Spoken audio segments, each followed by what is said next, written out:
Welcome to the Sky Talk Doc podcast, where we navigate life, relationships, and everything in between with thought-provoking curiosity and a touch of grace. Buckle up, Buttercup. This is a flight you won't forget.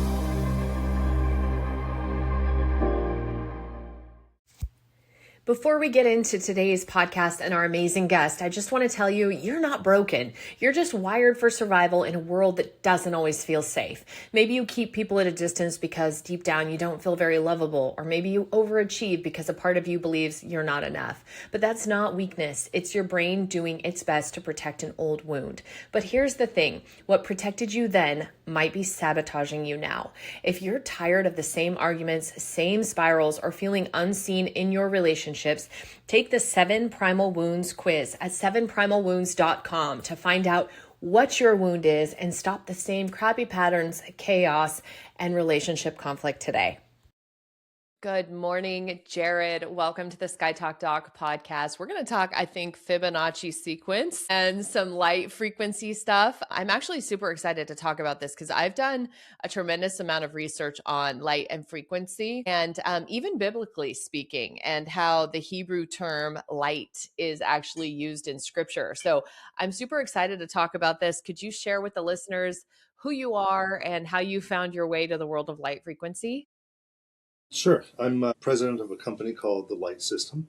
We have a wonderful technology that uses light therapy, polychromatic light, frequency, vibration, bio-photonic collisions, and affirmations, all with the purpose to charge your body on a cellular level to put it in a better position to heal itself from whatever might be ailing it. Explain for the listeners what this looks like, what this light system looks like, because I've actually done this. I've actually been to, I don't know if it was one of your facilities, or do you have more than one facility? Yeah, we have hundreds of facilities in dozens of countries. Okay, yeah. So I went to one in California and I found it to be incredibly peaceful, but I didn't know what to expect from the experience. And so I was pretty surprised to kind of see how it all works. And they also had a lot of other peaceful things going on in the environment that I think contribute to like practically falling asleep. Like they had zero gravity loungers in there and stuff. And so I think I just kind of went into like a sleep space. But explain for the listeners what this light system is. So you can see over both my shoulders, these are our in-home units. So this would be, we call a cube, and this one is a pyramid. Pyramid's super cool because it actually matches the exact dimensions and geometry as the Great Pyramids of Giza.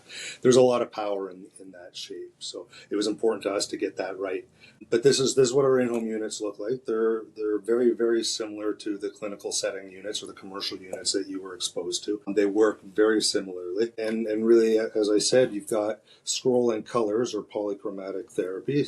Every color, as you know, has a different benefit, right? And depending on what school of medicine you want to follow, the blue is very good for inflammation, green is good for your nervous system, yellow is good for digestion, red is good for circulation.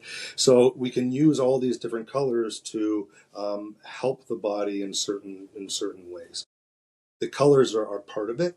The other part is affirmations. It can sound out there. I'll tell you from experience as a child, before any one of my big sports games, be it hockey or football or basketball, my father would lay me on the living room floor and he'd have me visualize every play of the game that was coming. And really that act of visualization is really creating an affirmation within your body so that your body believed the outcome prior to the outcome even happening. And so even at a young age, I was exposed to that. And that's what this does, right? So we have affirmations scrolling through the screens, and those affirmations have a very distinct intention, and that is to restructure the water within our bodies. So we know that through words or affirmations, be it even positive words or negative words, we can change the structure of water. We know this through a Japanese scientist named Dr. Emoto, who found that speaking to water brought different results. So if you were to tell the water it was beautiful, it would when you froze the water, it would freeze in beautiful crystalline patterns. However, if he spoke negatively to the water and froze it, less structure, less coherent structure to the freezing, more chaotic, no beauty to it whatsoever. I actually got petri dishes and after reading Masaru Emoto's work, and we actually did this exercise at home. Not only does it mimic what affirmation you give to it, it will also mimic anything that it will redesign whatever you give it. So for example, we placed it underneath the dog. It literally designed a dog clear as day. Like I took pictures of this. It was insane. I was like, you have to be kidding me. And then one of them, we said happy, and it literally drew an outline of a face going, I mean, it was crazy. I was like, what is going on? This is insane. And it's absolutely 100% true. It's fascinating stuff. And yet how could it be possible? Right? If water doesn't have eyes and doesn't have ears and doesn't speak any particular language, French, English, Spanish, Japanese, Chinese, doesn't matter what language you speak. For whatever reason, it was able to structure itself in the intention or affirmation that was being put forward. And the only way that makes sense is not the word, but the frequency of the word. Right? And so that's what you're receiving. Through our technology, we actually hide the words. They're represented in a font that isn't an English font, no particular language at all. It's more like characters. And that was done by design because each stroke of each character carries a different color as well. So as I mentioned before, we use color therapy, but we have access to 64 colors. But when you factor in all of the different ticks and bars and words and foreground and background, it represents 288,000 different color combinations. So that being said, back to the frequency of the words, we don't represent it in English because it's not important for us to read it. In fact, we don't want you to read it. We just want you to be, right? Come into our system and just be. And in just being, you receive the affirmations from our technology. And so, we have now restructured the water within our body to create a more cohesive energy flow throughout. So we're making the flow of energy more easy, less in limitations, removing any kind of blockages. And we know that if we can increase the flow of energy or the efficiency of the flow of energy, we're putting the body again in a better position to be able to operate at its optimum level. And then I was just going to ask, do you think that ancient civilizations knew this? It's a big question. It's a big podcast. I think that ancient civilizations knew a whole lot more than we give them credit for. I think we're devolving. That's my truth. I think that we are completely going the opposite direction. I think that some of us, like yourself, are starting to remember the ancient ways, and we're kind of waking our spirits up to what we already knew. And I think unfortunately a lot of people are stuck in oppressive mind states, like negative mind states that don't even allow them to really consider that there could be something else, kind of thinking about the Matrix, which your system reminds me a lot of. No, I mean, it's an excellent point. I don't know how far you want to go down that road, but, it's fair to say that we live in a much different world today than we ever have. And it's a world that, is driven a lot by greed, quite frankly. And so when you think about the ancient civilizations and what they look like, or what they may or may not have looked like, you wonder what kind of outside influences they had, if any. So when you start to understand that the world operates, in my opinion, a great part of on clickbait. Yeah. You start to understand that there's real value in having people think a certain way. Right. And so that's where we're at today. We're living in a world where we treat symptoms rather than causes.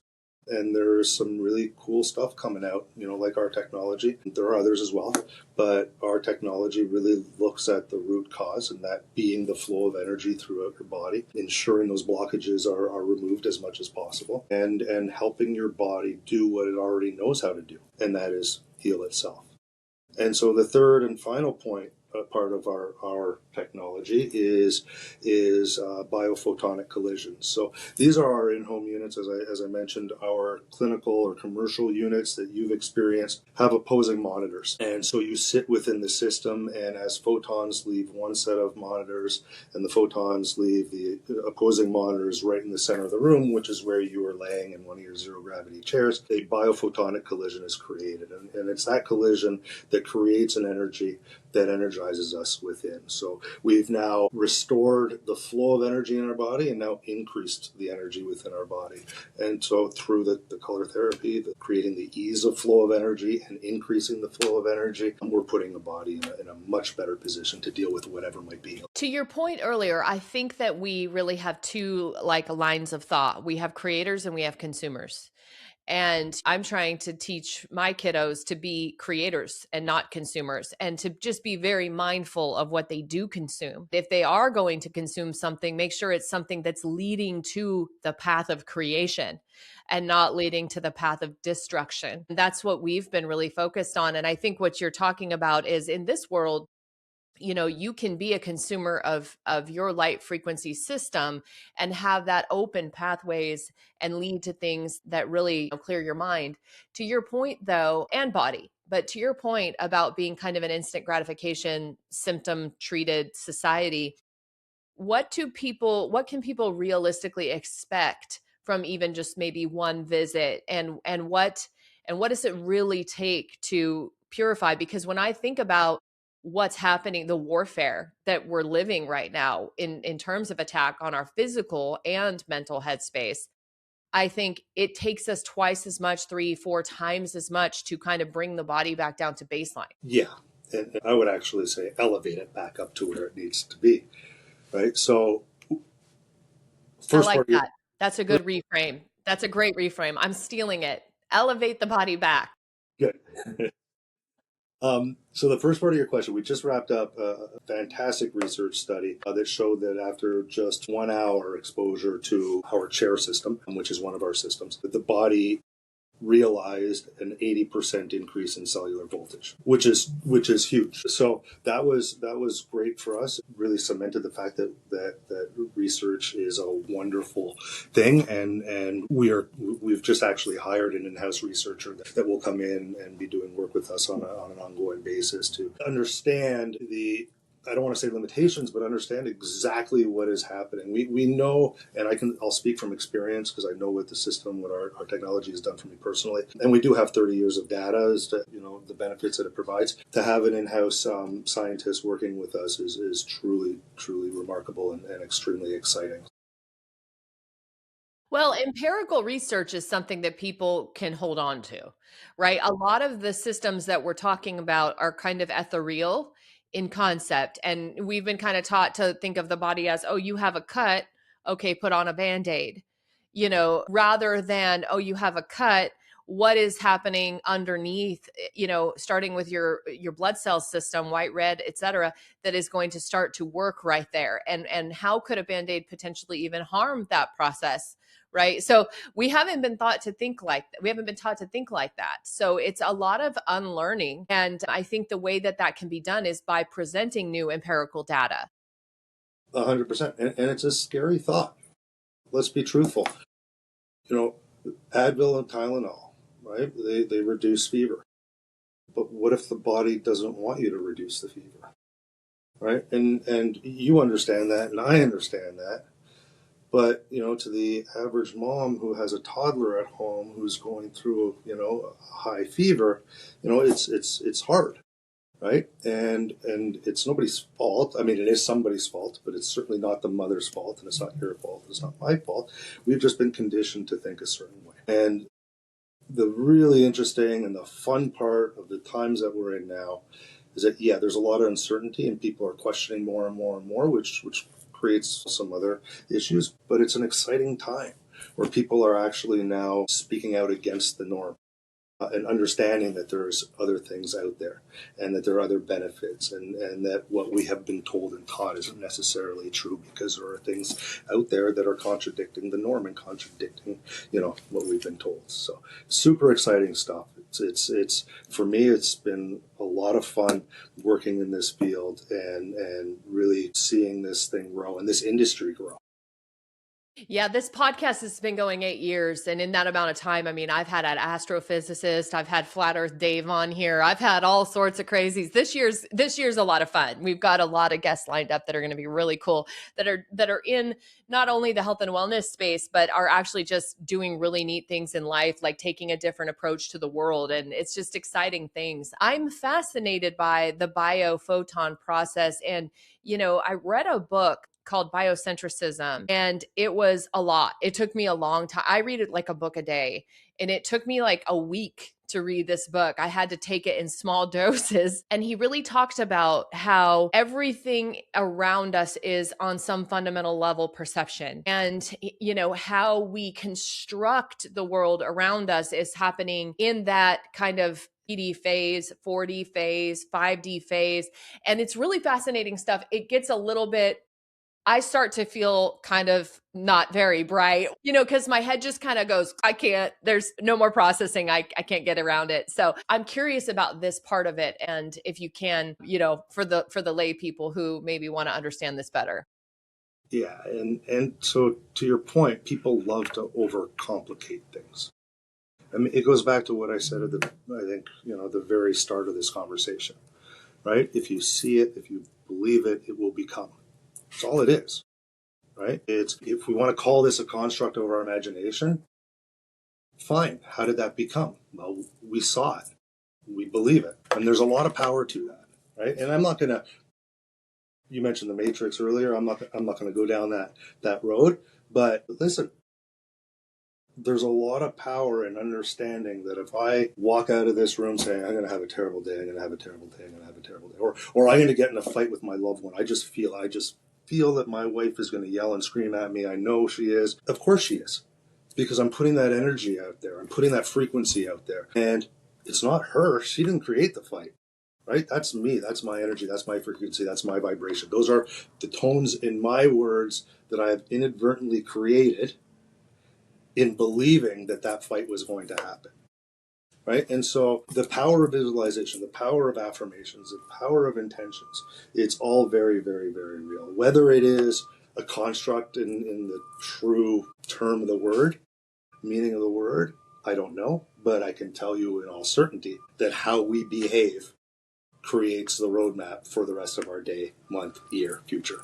I've been saying a lot in the past week. Everything that I said was going to happen happened in a bad way, right? And it's because somebody else is involved. But now I'm saying to myself, okay, the end of that is here. And now something else is going to happen. Now there's going to be retribution. Now there's going to be equalization. Now I'm changing my language now that it's no longer happening to me. It is over. And I believe it will. I believe it will. And I have years ago, I used to do, at the end of the year, I would do a manifestation board or dream board, vision board, whatever you want to call it.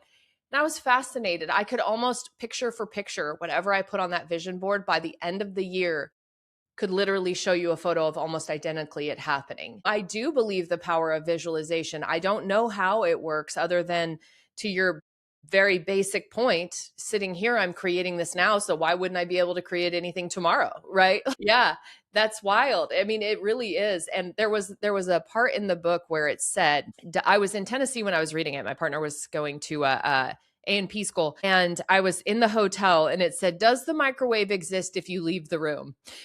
So we had one of those like extended stay play. And so I go into the bedroom. I'm like, is the microwave there? Is the microwave there? And then I'm like peeking out to see if it's like creating us. I mean, but it was kind of one of those weird things. I said that to him, and he's like, of course the microwave is there because you believe it's there. And I'm like, oh, stop it. Now you just complicated it even worse. But I mean, it's a fascinating topic. Yeah, no, it is. And it's a powerful one. And not to keep going back to it, but that's why, depending on well, it doesn't matter. We tell each other, we tell our kids, to tell yourself in the mirror certain things, right? It might be, I'm smart, I'm smart, I'm smart, I'm smart, I'm smart, I'm beautiful, I'm beautiful, I'm beautiful. Not all of us are capable of doing that. I'm not that person. I'm not that guy. I didn't have those, well, I'll date myself, those audio tapes back in the 90s that played in the background saying, you're a strong, smart, intelligent man. Right? It was not me.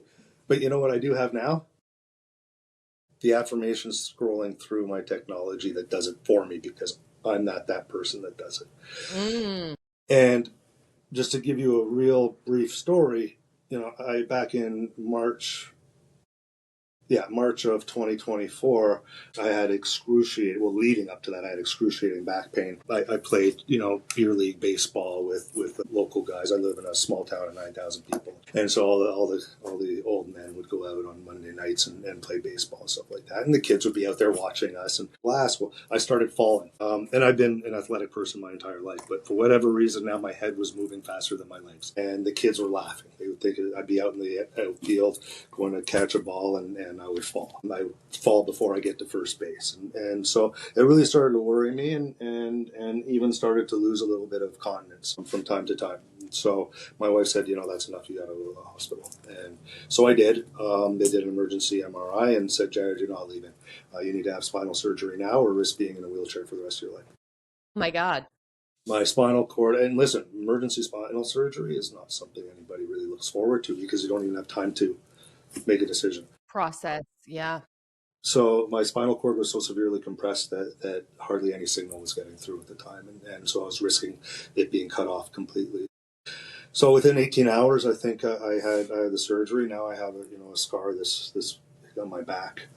And that was March 22nd of 24. The doctor said, I don't want you going to the gym for 6 months. You need to take it easy. You need to relax and not do anything. I wasn't going to argue with him. I was in excruciating pain. The thought of going to the gym was like not in the realm of possibility. Now, I went home, and when I tell you the pain was excruciating, that'd be the understatement of this century, because it really did feel like every time I had to get up to go to the bathroom, it really felt like my spine would just stay on the bed. Right, like it was being torn out of me every time I raised up, and it was so much. Like by week 5, it was unbearable. I didn't want to go on anymore. It was just too much for me to handle, and that was around the time that I found this, and I put it in my office, which is my bedroom. Also, not this office. I have an office here, and I have an office in Toronto. I'm in Florida now, but my office in Toronto, which is my bedroom, and I would be exposed to it for 18 hours a day. By week 10, I was back in the gym. So the doctors told me stay out of it for 6 months, and by week 10, which is what, 2.5 months, I was in the gym, and by 6 months, I was in the best shape of my life. Best shape of my life, mind you, at the age of 47. Wow.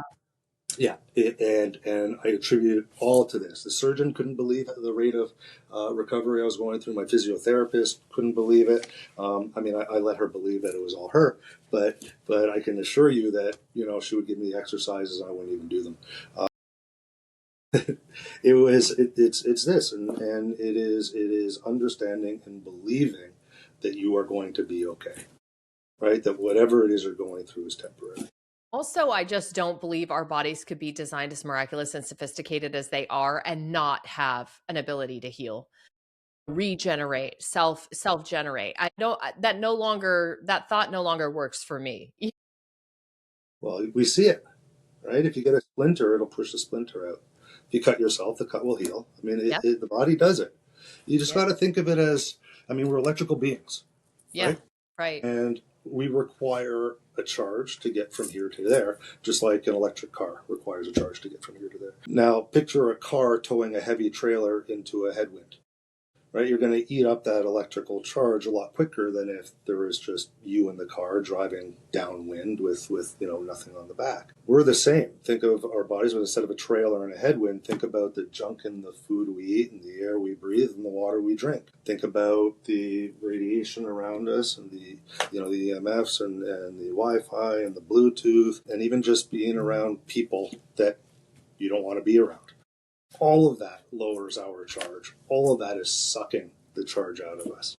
Right? And when our charge gets low enough, that's when we get sick or, God forbid, perish. Just like a car, when that charge gets low enough, that's when it stops running. And we're exactly the same. We're machines. We're electrical machines that operate on electrical charge. So you know, what we do is we increase that charge, we elevate that charge, and we give you the tools you need to be able to function at your optimum level. And people say, well, what does that mean? What does that mean? So is it gonna cure my cancer? Is it gonna cure my epilepsy? Is it gonna cure my broken leg? The answer is always no. It doesn't cure anything. We don't say this cures anything, but your body's capable of doing it, right? If your body has the tools it needs to do it, it will do it without any outside interference. And it requires work.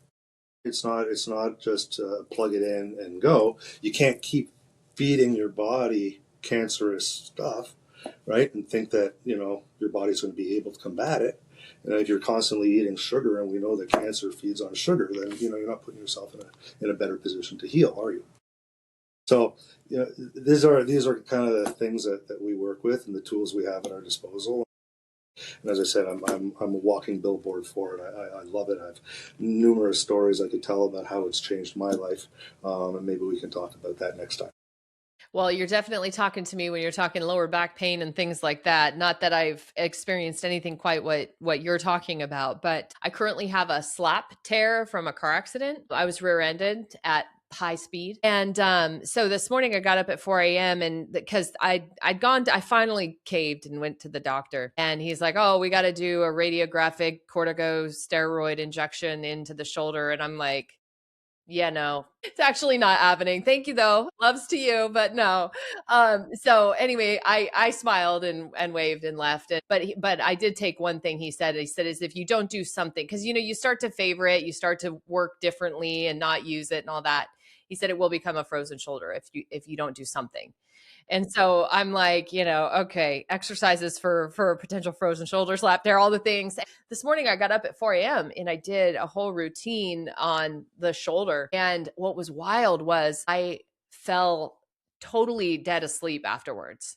Like it was like so much. Well, I don't even fully understand it, but I think my body was like, all right, we're doing repair now or something like that. You've opened it where I can get blood in there and you need to rest so that I can recover. I don't know. It was very wild, but I slept like the dead for like 2 hours. Yeah. So I'm thinking I'm gonna have to get a cube and do some light and I could use some more positivity right now. I'll tell you what. Yeah, yeah, we all can. I mean, and I sit in here do therapy all day with clients. I wonder if it would impact them via telehealth. I mean, it's all frequency, right? It should. Yeah, and that's an entirely other fascinating conversation. Yeah. I mean, I work with an energy healer myself, and people laugh, like because they can't wrap their head around it. I go to sleep. I call her. I put my phone on my chest, and I go to sleep. And then the next day she calls me and we go over everything. And what she does is, clears my energy and stuff like that. Usually within 24 hours, I'm a new man. And so people say, well, how is that possible? How is that possible that she can do that through a phone? I mean, she's in Texas, you're in Toronto. Well, I don't know. How can I talk? How could you and I be looking at each other right now? I'm in Florida right now. I'm not sure where you are, but you're not in my office. Yet we still have this connection. Right. It's all the same thing. It's just some people are in tune to what they do and know how to do certain things that I quite frankly don't know how to do. But I'll tell you what, she's helped me tremendously. That's fascinating stuff. Well, thank you so much for coming on. Where can people learn about the light system? The Light Systems, that's plural, thelightsystems.com. So easy. I think that's the easiest URL I've been given yet. Yeah. The Well, we've got lightsystems.com. hundreds of testimonials. Check us out. Like I said, hundreds of centers in dozens of countries. Every center has, extremely passionate and knowledgeable owners that love talking about the technology, that really just want to help humanity heal. That's what they all want to do. So check us out for our in-home units. Check us out for finding a center near you. I assure you, you'll love it and fall in love with everything. It's like the best nap of your life. And who's not up for a midday recharge, right? Like I literally wish there was one walking distance because I'd go in between sessions. I just need one in my house, but then I probably sleep all day. Well, I'll tell you what, I know we're wrapping, but I'll leave you with this. We do conventions or conferences all the time, and we bring our chairs with us. And I mean, we have people stopping in our booths in all the noise and all the chaos, and we have music going. So you've got hundreds of people walking by, everybody speaking over one another, and then the two people we have in each of our chairs, out cold, where we have to wake. And the best part is they wake up fully energized, ready to take on the day, and then they have the best sleep of their lifetime. Yep, I believe it. That was my experience. It was fantastic. Well, thank you, Jarrod, so much for coming on. It was a great pleasure, and definitely check out his website, thelightsystems.com. Awesome. Thank you so much. It was a real pleasure being here. The views expressed in this podcast aren't necessarily those of the Sky Talk Doc. They're here to challenge your thinking and inspire growth. Until next time, blue skies and tailwinds.